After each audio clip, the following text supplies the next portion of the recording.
Welcome to the Black Laser Reads. The Damned Thing by Ambrose Bierce.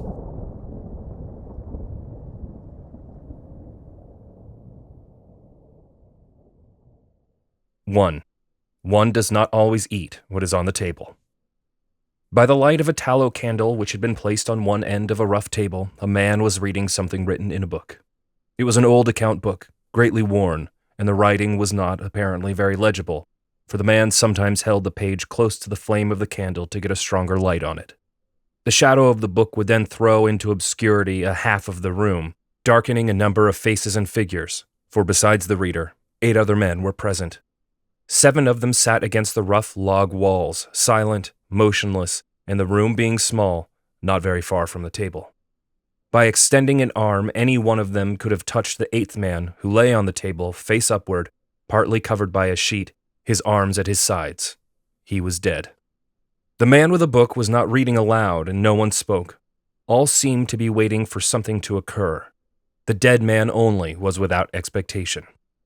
From the blank darkness outside came in, through the aperture that served for a window, all the ever-unfamiliar noises of night in the wilderness, the long, nameless note of the distant coyote, the stilly, pulsing thrill of tireless insects in trees, strange cries of night birds so different from those of the birds of day, the drone of great blundering beetles, and all that mysterious chorus of small sounds that seem always to have been but half heard when they have suddenly ceased, as if conscious of an indiscretion.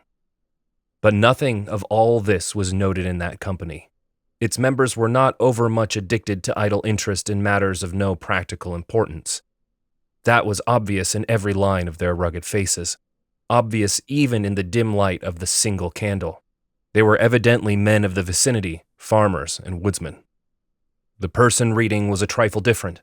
One would have said of him that he was of the world, worldly, albeit there was that in his attire which attested a certain fellowship with the organisms of his environment. His coat would hardly have passed muster in San Francisco. His footgear was not of urban origin, and the hat that lay by him on the floor, he was the only one uncovered, was such that if one had considered it as an article of mere personal adornment, he would have missed its meaning. In countenance, the man was rather prepossessing, with just a hint of sternness, though that he may have assumed or cultivated as appropriate to one in authority. For he was a coroner. It was by virtue of his office that he had possession of the book in which he was reading. It had been found among the dead man's effects in his cabin, where the inquest was now taking place. When the coroner had finished reading, he put the book into his breast pocket. At that moment, the door was pushed open and a young man entered. He clearly was not of mountain birth and breeding. He was clad as those who dwell in cities. His clothing was dusty, however, as from travel. He had, in fact, been riding hard to attend the inquest. The coroner nodded. No one else greeted him. "We have waited for you," said the coroner. "It is necessary to have done with this business tonight." The young man smiled.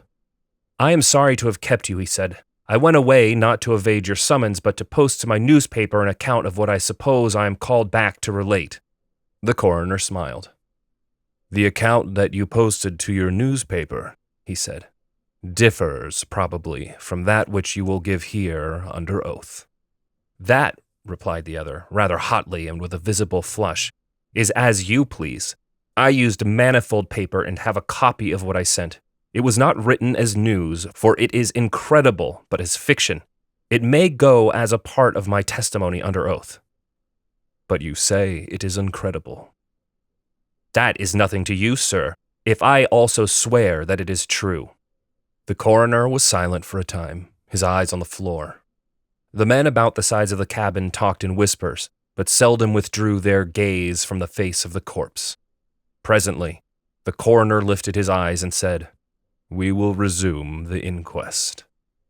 The men removed their hats. The witness was sworn.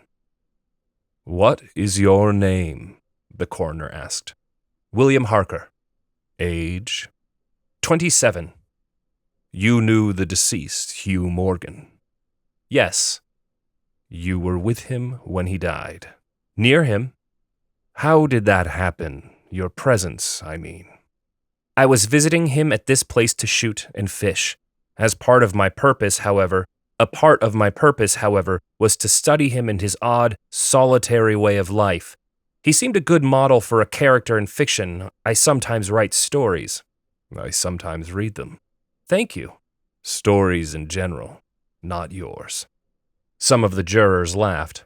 Against a somber background, humor shows highlights. Soldiers in the intervals of battle laugh easily, and a jest in the death chamber conquers by surprise. Relate the circumstances of this man's death, said the coroner. You may use any notes or memoranda that you please. The witness understood. Pulling a manuscript from his breast pocket, he held it near the candle and, turning the leaves until he found the passage that he wanted, began to read. 2. What may happen in a field of wild oats? The sun had hardly risen when we left the house. We were looking for quail, each with a shotgun, but we had only one dog. Morgan said that our best ground was beyond a certain ridge that he pointed out, and we crossed it by a trail through the chaparral. On the other side was comparatively level ground, thickly covered with wild oats. As we emerged from the chaparral, Morgan was but a few yards in advance. Suddenly we heard, at a little distance to our right and partly in front, a noise as of some animal thrashing about in the bushes, which we could see were violently agitated. We've started a deer, I said. I wish we had brought a rifle.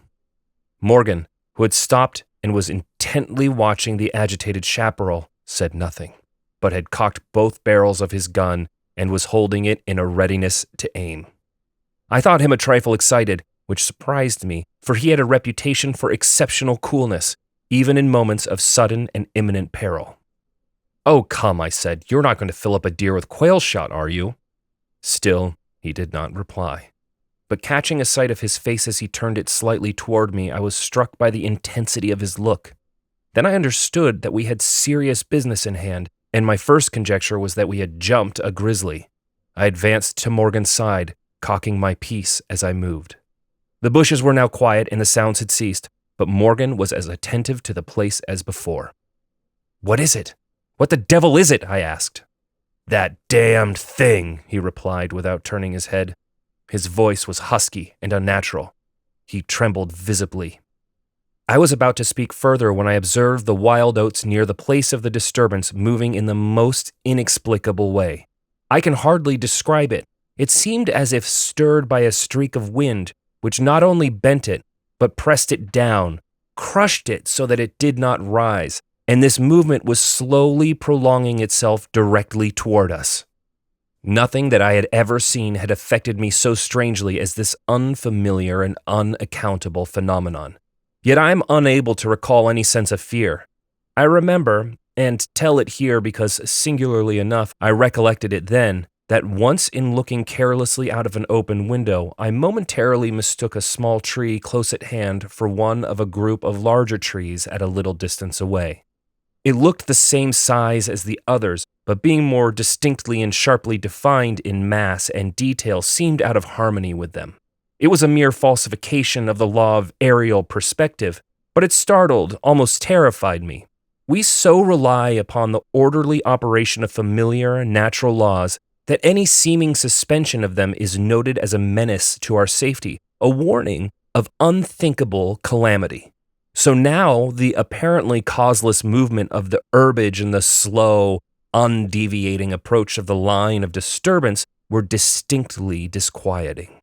My companion appeared actually frightened, and I could hardly credit my senses when I saw him suddenly throw his gun to his shoulder and fire both barrels at the agitated grain. Before the smoke of the discharge had cleared away, I heard a loud, savage cry, a scream like that of a wild animal, and flinging his gun upon the ground, Morgan sprang away and ran swiftly from the spot. At the same instant, I was thrown violently to the ground by the impact of something unseen in the smoke, some soft, heavy substance that seemed thrown against me with great force. Before I could get upon my feet and recover my gun, which seemed to have been struck from my hands, I heard Morgan crying out as if in mortal agony, and mingling with his cries were such hoarse, savage sounds as one hears from fighting dogs. Inexpressibly terrified, I struggled to my feet and looked in the direction of Morgan's retreat. And may heaven in mercy spare me from another sight like that. At a distance of less than 30 yards was my friend, down upon one knee, his head thrown back at a frightful angle, hatless, his long hair in disorder, and his whole body in violent movement from side to side, backward and forward. His right arm was lifted and seemed to lack the hand. At least I could see none. The other arm was invisible. At times, as my memory now reports this extraordinary scene, I could discern but a part of his body. It was as if he had been partly blotted out. I cannot otherwise express it. Then a shifting of his position would bring it all into view again. All this must have occurred within a few seconds. Yet in that time, Morgan assumed all the postures of a determined wrestler, vanquished by superior weight and strength. I saw nothing but him, and him not always distinctly. During the entire incident, his shouts and curses were heard, as if through an enveloping uproar of such sounds of rage and fury as I had never heard from the throat of a man or brute. For a moment only I stood irresolute. Then throwing down my gun, I ran forward to my friend's assistance. I had a vague belief that he was suffering from a fit or some form of convulsion. Before I could reach his side, he was down and quiet. All sounds had ceased, but with a feeling of such terror as even these awful events had not inspired, I now saw again the mysterious movement of the wild oats, prolonging itself from the trampled area about the prostrate man toward the edge of a wood. It was only when it had reached the wood that I was able to withdraw my eyes and look at my companion. He was dead. 3. A man, though naked, may be in rags. The coroner rose from his seat and stood beside the dead man. Lifting an edge of the sheet, he pulled it away, exposing the entire body, altogether naked and showing in the candlelight a clay-like yellow. It had, however, broad maculations of bluish black, obviously caused by extravasated blood from contusions. The chest and sides looked as if they had been beaten with a bludgeon. There were dreadful lacerations. The skin was torn in strips and shreds. The coroner moved round to the end of the table and undid a silk handkerchief which had been passed under the chin and knotted on the top of the head. When the handkerchief was drawn away, it exposed what had been the throat. Some of the jurors who had risen to get a better view repented their curiosity and turned away their faces. Witness Harker went to the open window and leaned out across the sill, faint and sick. Dropping the handkerchief upon the dead man's neck, the coroner stepped to an angle of the room and from a pile of clothing produced one garment after another, each of which he held up a moment for inspection. All were torn and stiff with blood. The jurors did not make a closer inspection. They seemed rather uninterested. They had, in truth, seen all this before, the only thing that was new to them being Harker's testimony. "Gentlemen," the coroner said, "we have no more evidence, I think. Your duty has been already explained to you. If there is nothing you wish to ask, you may go outside and consider your verdict."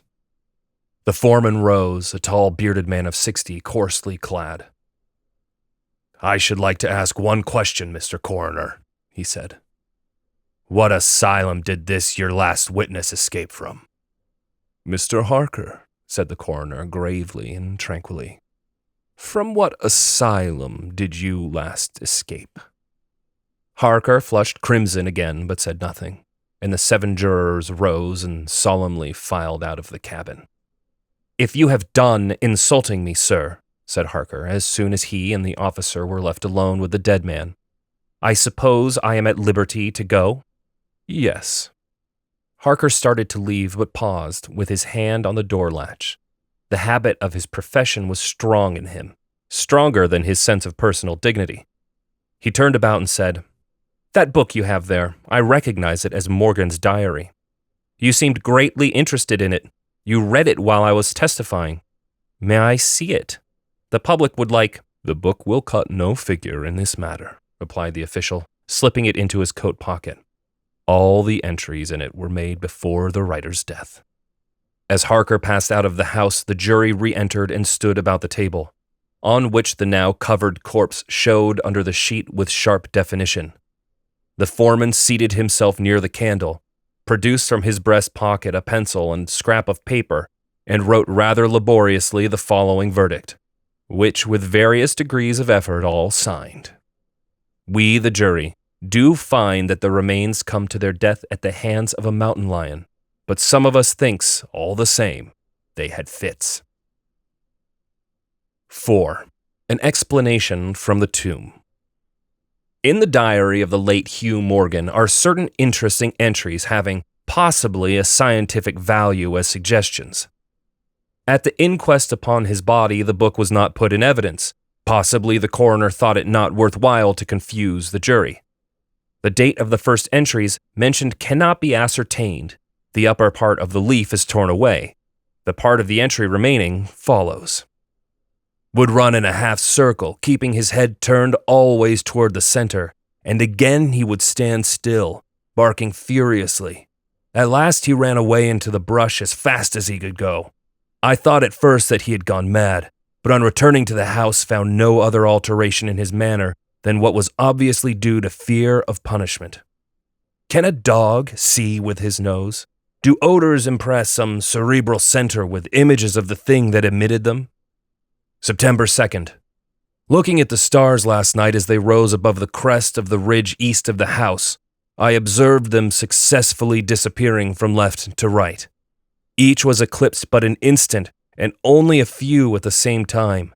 But along the entire length of the ridge, all that were within a degree or two of the crest were blotted out. It was as if something had passed along between me and them, but I could not see it, and the stars were not thick enough to define its outline. I don't like this. Several weeks' entries are missing, 3 leaves being torn from the book. September 27th. It has been about here again. I find evidences of its presence every day.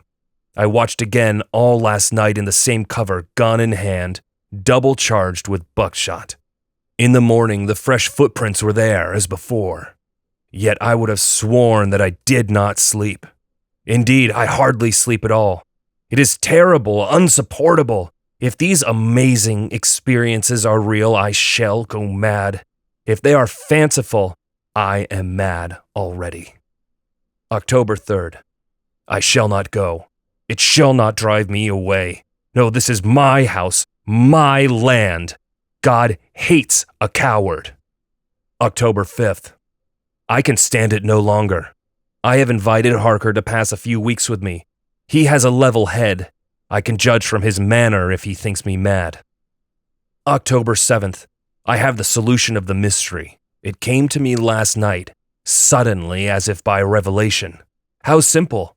How terribly simple. There are sounds that we cannot hear. At either end of the scale are notes that stir no chord of that imperfect instrument, the human ear. They are too high or too grave. I have observed a flock of blackbirds occupying an entire treetop, the tops of several trees, and all in full song. Suddenly, in a moment, at absolutely the same instant, all spring into the air and fly away. How? They could not at all see one another. Whole treetops intervened.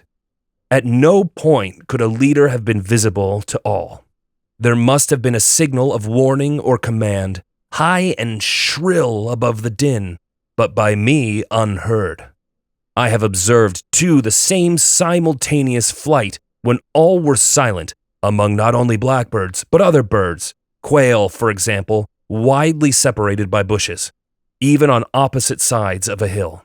It is known to seamen that a school of whales basking or sporting on the surface of the ocean, miles apart, with the convexity of the earth between them, will sometimes dive at the same instant, all gone out of sight in a moment.